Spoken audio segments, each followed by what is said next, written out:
We're continuing our series around executive presence with how to communicate transformational leadership with my guest, Dr. Lesia Crumpton-Young, on this episode of the Speaking Your Brand podcast. More and more women are making an impact by starting businesses, running for office, and speaking up for what matters.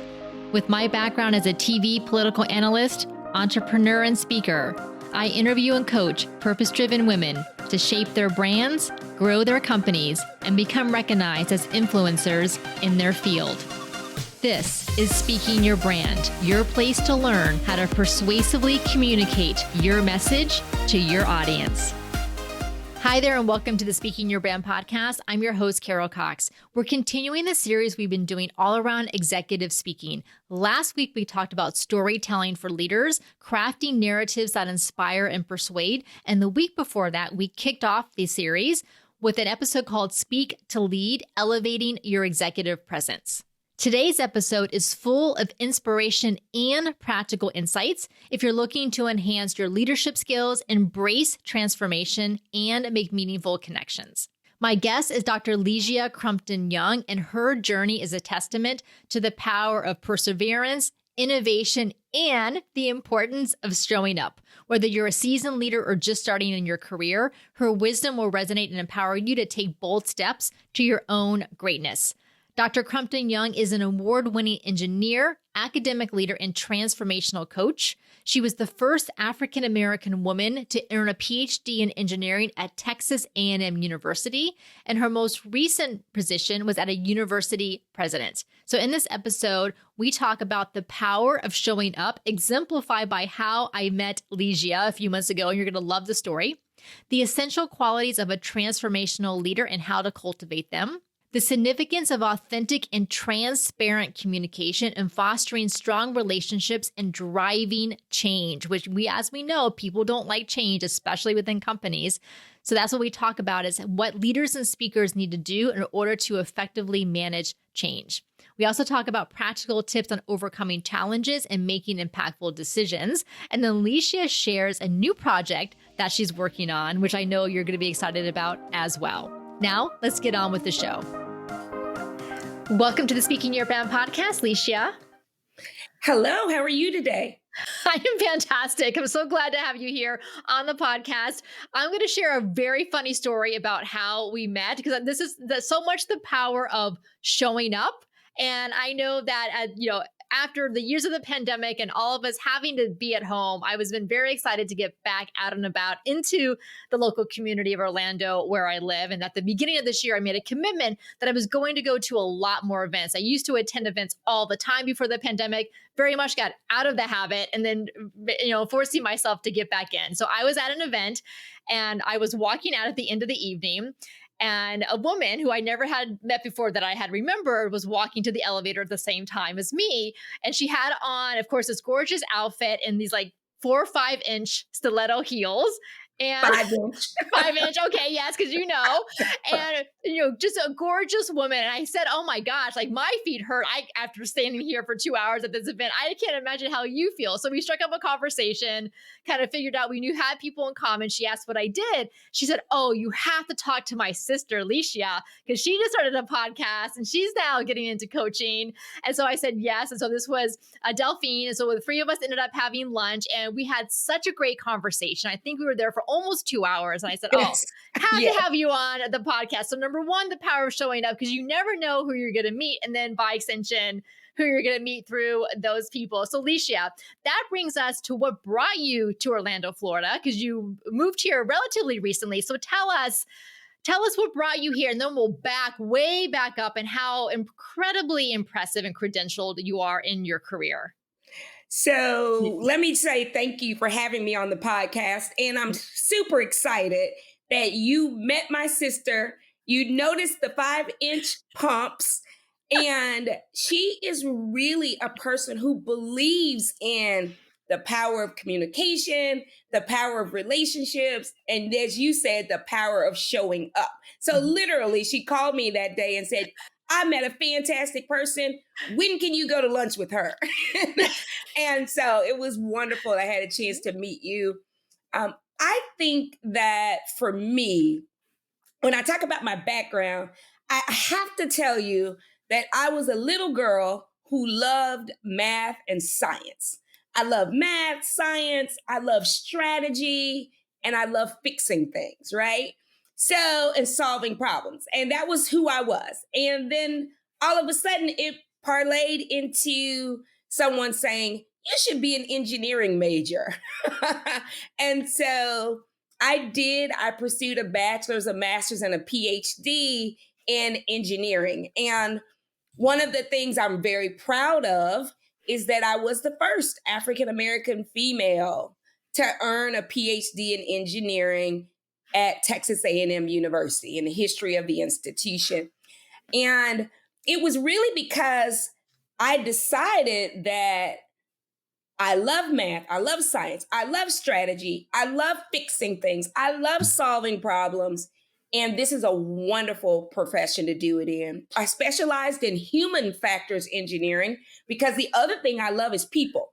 Mm-hmm. And so I specialized in workplace injury prevention and control. I specialized in ergonomics, which many of you've heard about.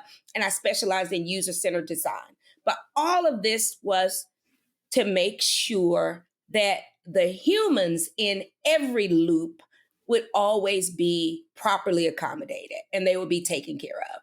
And so that's my disciplinary background. I then decided that instead of going to corporate America and making millions and millions and millions of dollars, I decided that my gift was to continue to think about designing for the human in the loop. And so I decided to go into higher education.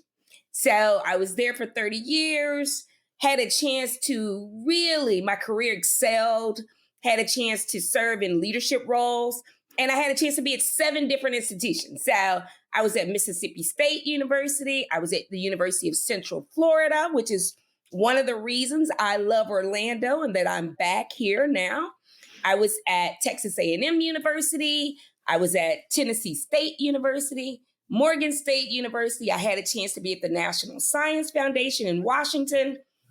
And then I ended my career as president of Texas Southern University.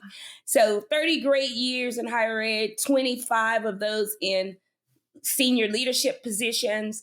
And it was interesting that while I was in the position of vice president, Carol, I just decided I had not had enough education. So I actually went back and completed my MBA because I wanted to make sure that I was really prepared to be a good leader and prepared to help the university flourish in many of the ways that businesses flourish.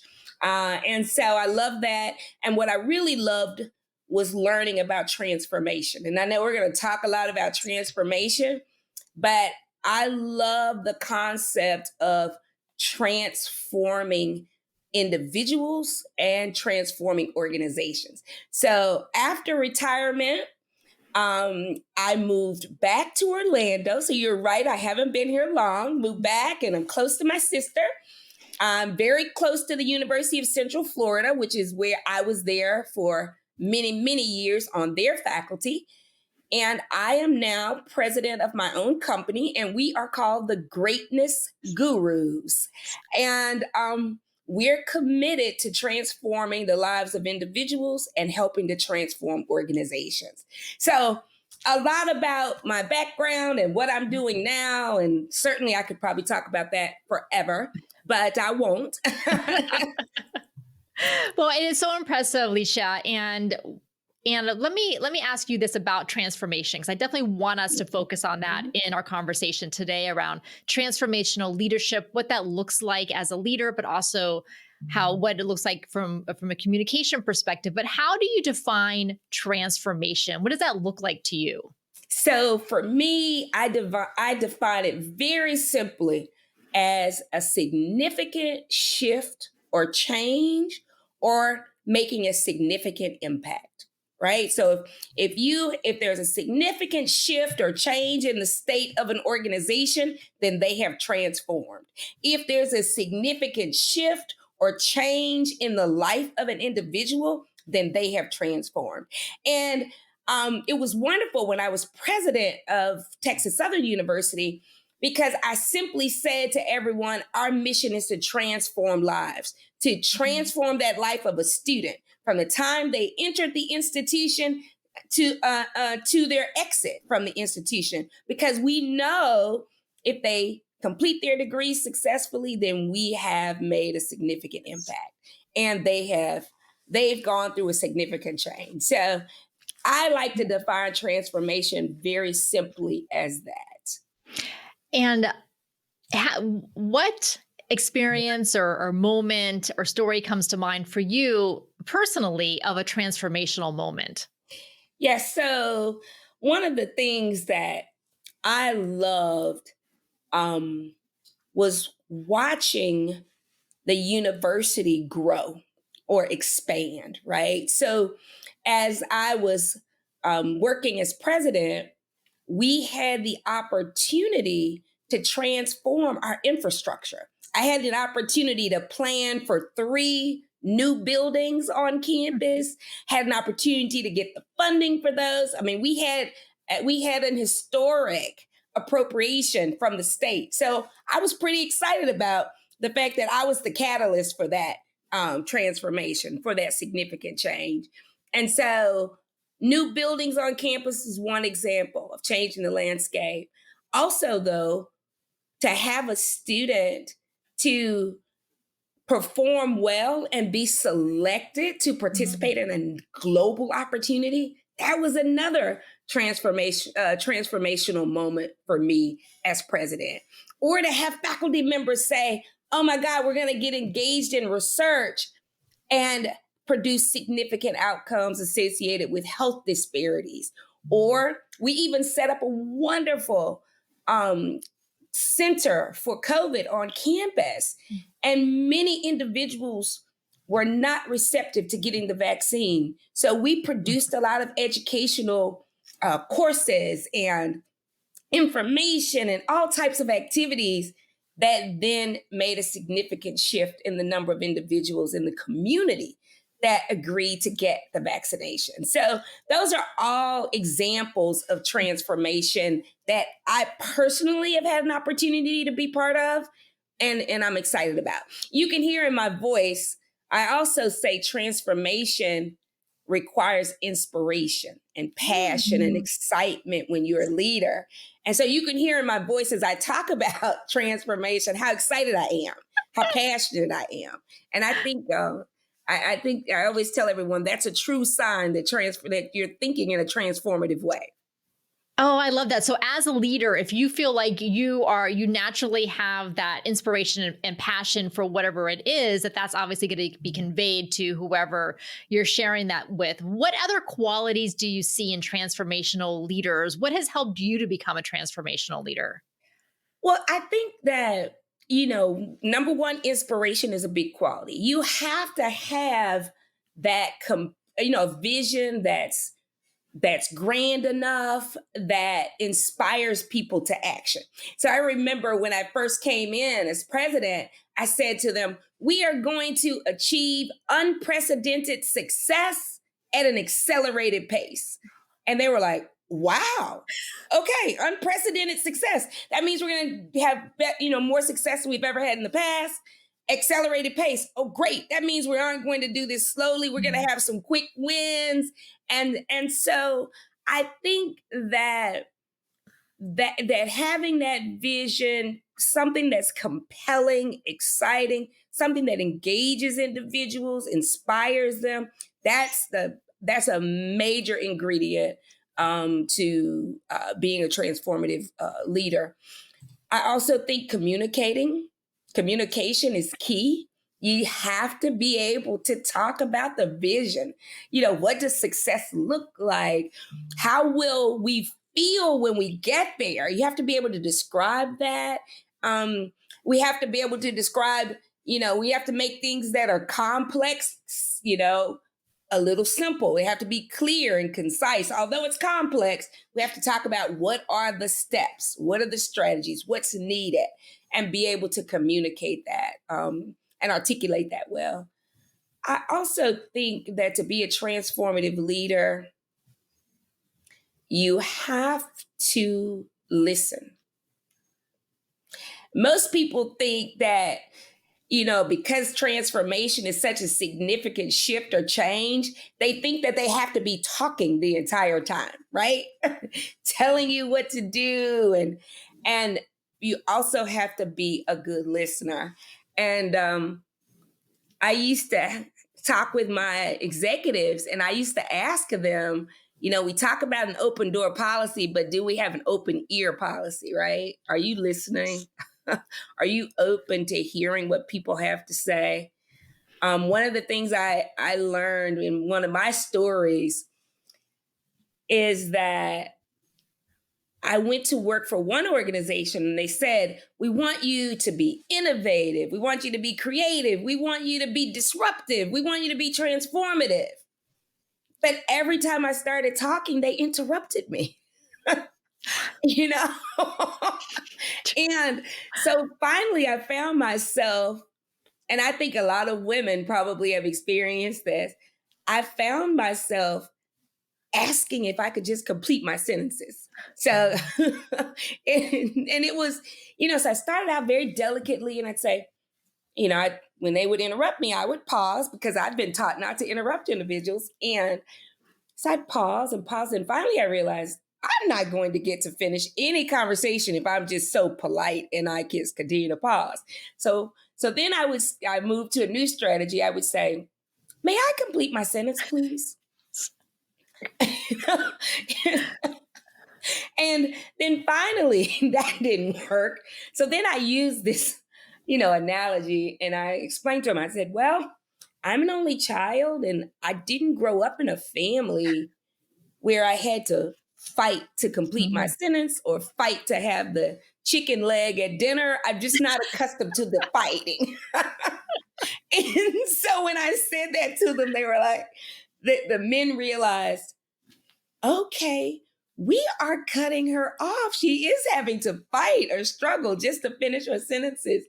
And so I considered it a complete success one day as the vice presidents were sitting around the table. I was the only female at that time. And we were talking and I was trying to talk, and I had, they cut me off and interrupted me a few times. And finally, one of the male vice presidents, he said, can you please just let her finish her sentences? And I said, success. I've communicated my needs enough so that now someone else can communicate my needs. Yes, Lesia, thank you for mentioning this. And I have a few thoughts that have come to mind. First, good for that other vice president, the man, and one of the men in the room to point that out. And because you need allies in the room. And that's why they say, it's so important, whether it's for leadership at companies or for boards, to have more than one woman on them, because the other women will probably notice these things more quickly and then hopefully advocate for each other and point it out when those things are going on so that we can finish our sentences and not get interrupted. The second thing that came to mind is that recently, as at the time of this recording, OpenAI released their ChatGPT 4.0 model, which has voice capabilities. I don't know if you've seen some of the demos, but the AI talks back to you in a conversational way, like the movie Her from 10 years ago. But I saw a LinkedIn post that a woman wrote, and she said she watched all the demo videos from OpenAI. There are about 10 of them. And every time there was a female AI voice, the men, the actual human men who were doing the demos, would interrupt the female voice all the time, but they didn't do it as much if the AI voice was a man. And I was like, wow, right? Like we are so, I just socialized, yes, right, to do that. I don't think people realize that we do it. And I don't know if they realize that they do it at all. So that was one of the reasons that I would say, may I complete my sentence, please? Is it possible that I could complete my sentence? Is this a good moment to complete my sentence? And it was because I think they needed to hear me say it for them to recognize that they were doing it, right? And I mean, it's common for individuals in leadership roles. I mean, it's sometimes it's too common, all too common, for them to talk the majority of a meeting. And so I'm always saying to my transformative leaders that yes, we want you to be clear in the training I do. My company does leadership training. We also do professional development seminars. And then of course we do keynotes, and then we do coaching. But as I'm working with my leaders, I'm always saying to them, yes, communicate clearly, concisely, and be compelling. But you also have to learn to listen. Because if you aren't listening, then you won't understand where those hurdles are, where the difficulties are, where the challenges lie. You won't understand any of those things. And those will become barriers to your transformation. You won't know where they are. You won't know where the landmines are at all. But then you also won't know what's happening in the culture of your company, right? Because and then if you don't understand culture, it can derail transformation. And so we have to understand that. We have to know what their concerns are. We have to know what their hesitations are. At the same time, we have to listen and learn what motivates them, what inspires them, what they're excited about doing. Where are their strengths, right? We can assume that Lesia's strengths are in math and science, but I also have strengths in strategy. I also have strengths in teaching. I also have other strengths. And so it's important not to make those types of assumptions as a leader. It's important to listen and to learn. So I think that's so critical. And so you have to learn to not interrupt people so you can hear them. You can listen to them fully. Well, and Lesia, that reminds me that just about a month or so ago, I did an episode on this podcast, number 392, called "Why I No Longer Teach from the Stage." Okay. And what I do instead is what I call engage from the stage. Yes. Because, and I talk about this on the podcast all the time, that especially as high achieving women, we get stuck in what I call the expert trap, where we get very much validated for our expertise. And as I always say, yes, be an expert with your clients because that's what they're paying you for and that's what they need. But when we're out there talking about transformational change, we're out there helping our audiences think differently about their industry or think differently about a topic. And we want to add to the conversation that's going on. Being like stuck in this expertise where you're telling people all the time what to do, teaching them all the time, instead of listening, like you said, where are they at? How are they feeling about whatever change they're being challenged with? What are their goals? How can you empathize with them and validate what they're feeling and listen to them? Even as a speaker, even if no one says anything back out to you out loud, you can feel the energy of the room.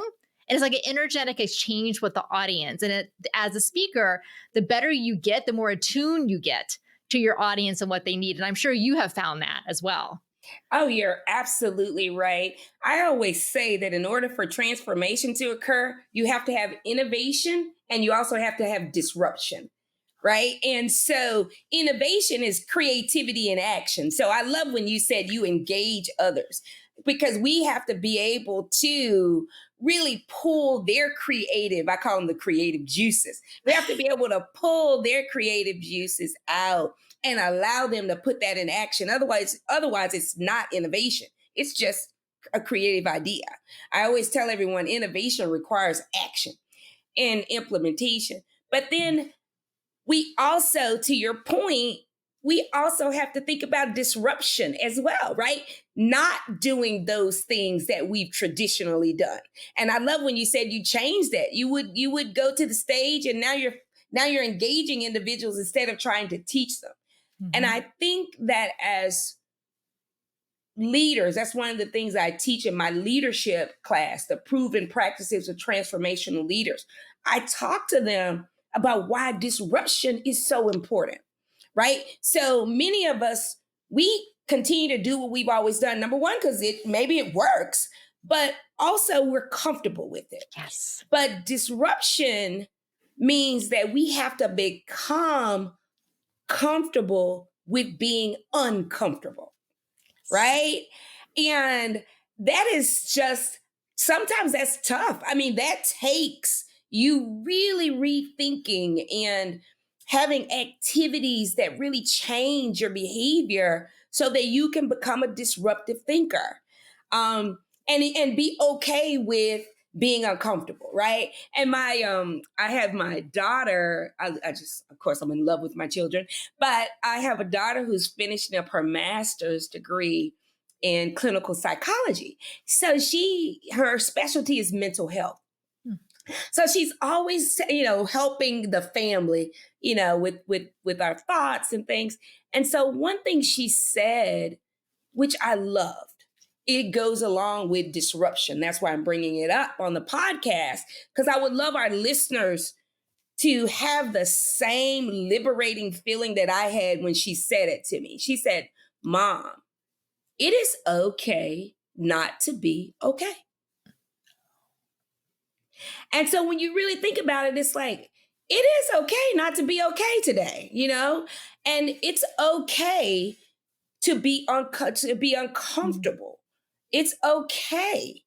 And once I really listened to that and internalized it, I was like, that is the essence of disruption.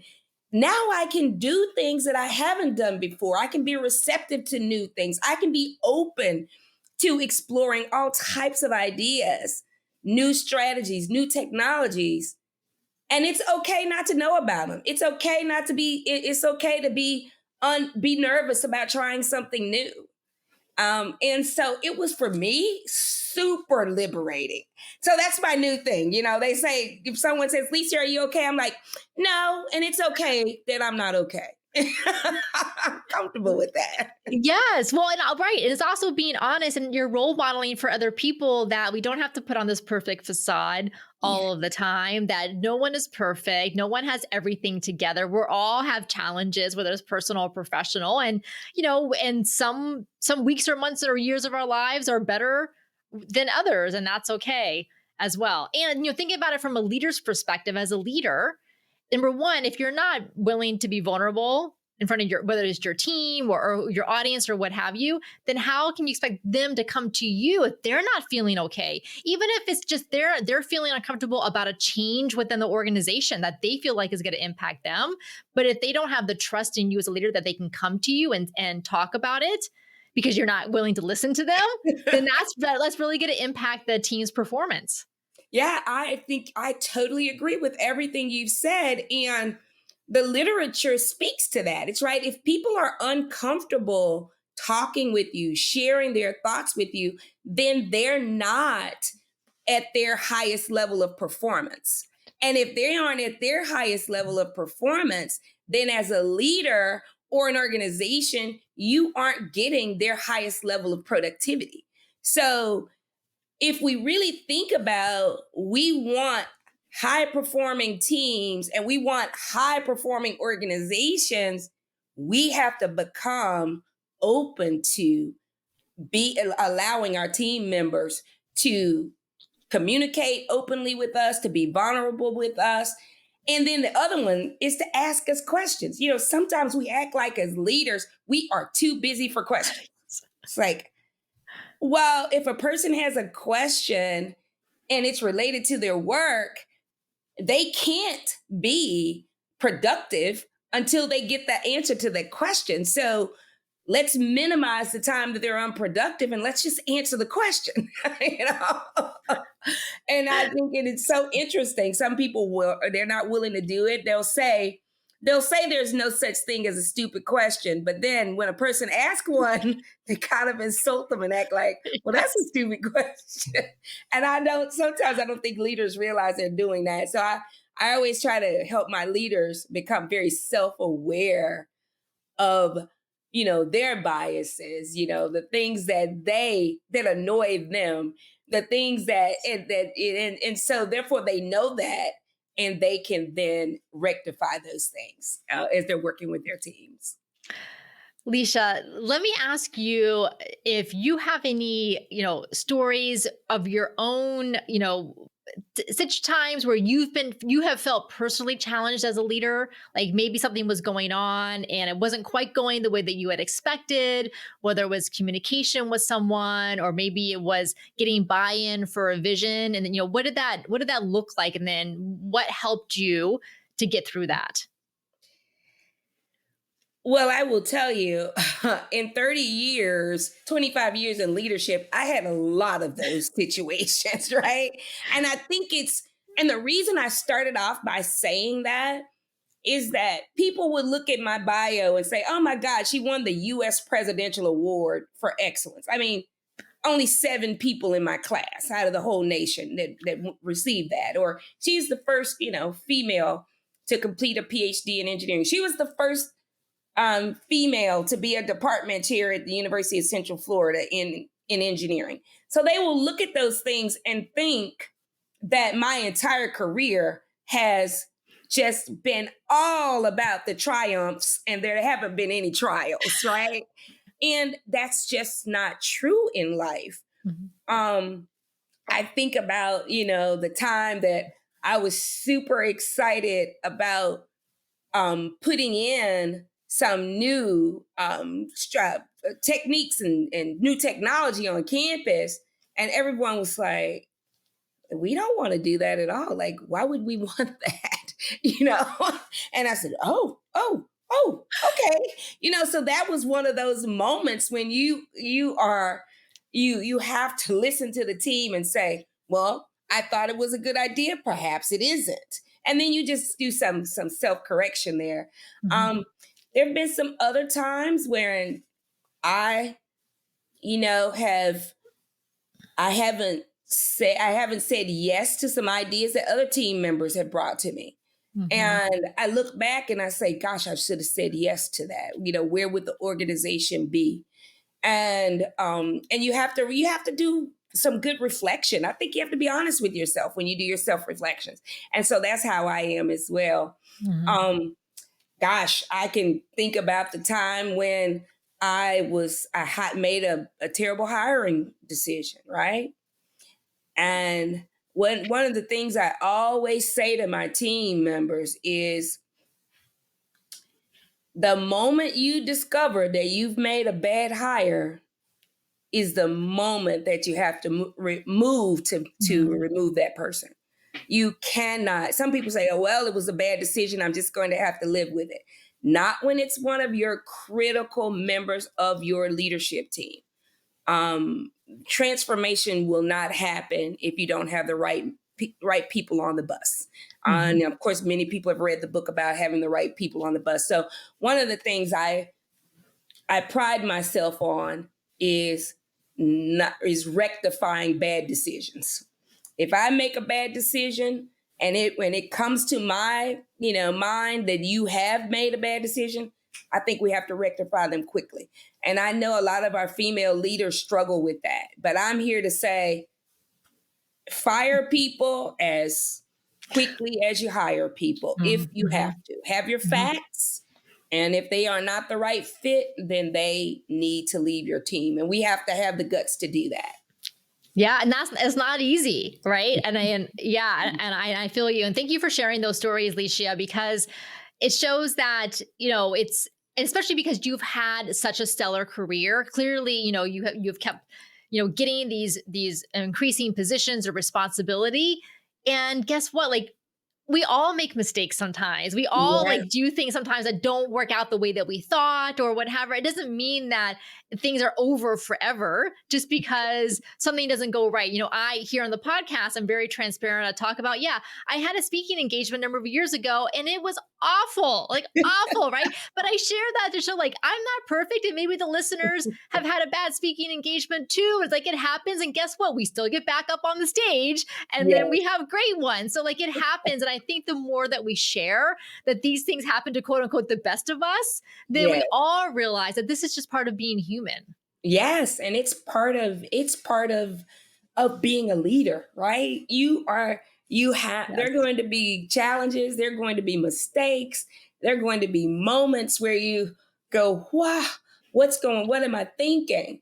And that's just all part of the process. It's, it's par for the course.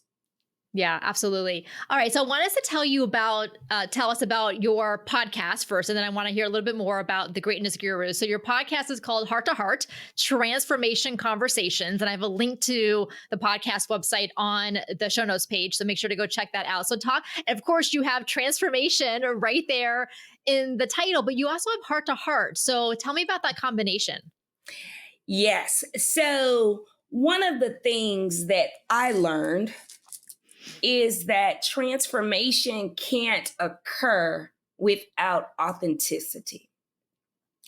And so that's why it's called Heart to Heart, that we need to have conversations that may be difficult conversations, but they're critical to our advancement, to our success.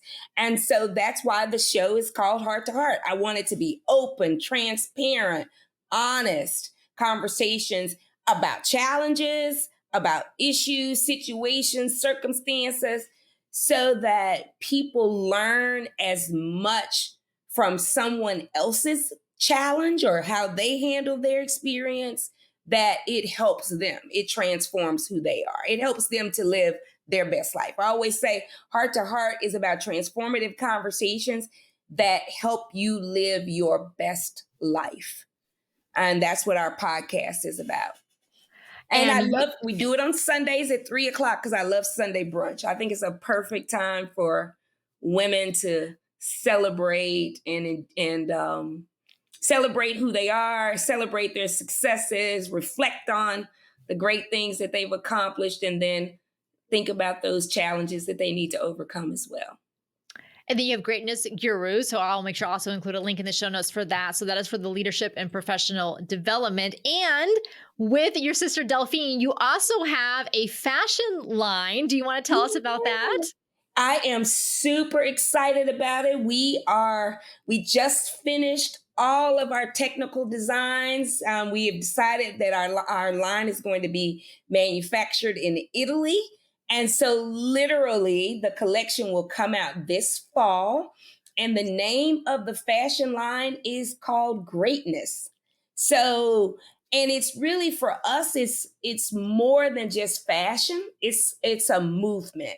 We want greatness to be an apparel line that signifies that I'm empowered, that I'm elevated, I'm enlightened, that I'm working towards being my best self, whatever that is. You define it yourself, but we want the line to be a symbol of your empowerment, but also serve as inspiration to others when they see you.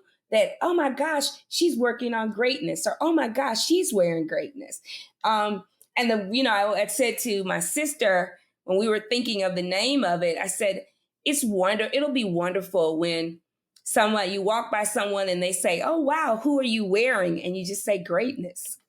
So it is really meant to inspire, it's meant to encourage, to empower women, and then for them to also be that inspiration for other women as they're wearing it.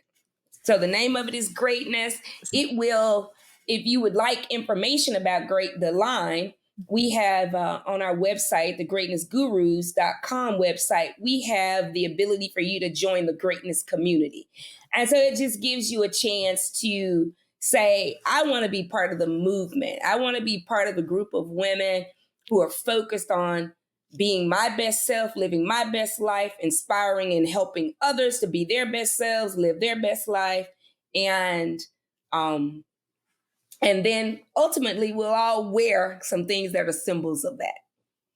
I love that so much, Lesia. I am so excited for the fashion line. Cannot wait for it to come out. I'll make sure to share it once it is ready to go. Thank you so much for coming on the podcast. It has been such a pleasure to chat with you. Thank you for having me. And I hope everyone has a great day. Thanks again to Lesia for coming on the podcast. Next week, we're wrapping up this series around executive speaking. We're going to talk about why introverts make great speakers and leaders. Contrary to popular opinion, I believe introverts do make great speakers and leaders. I'm an introvert and so many of our clients are as well. And that's what we're going to talk about on next week's episode. Make sure to share this podcast with a friend and a colleague. And don't forget to take our free speaker archetype quiz at speakingyourbrand.com/quiz. Until next time, thanks for listening.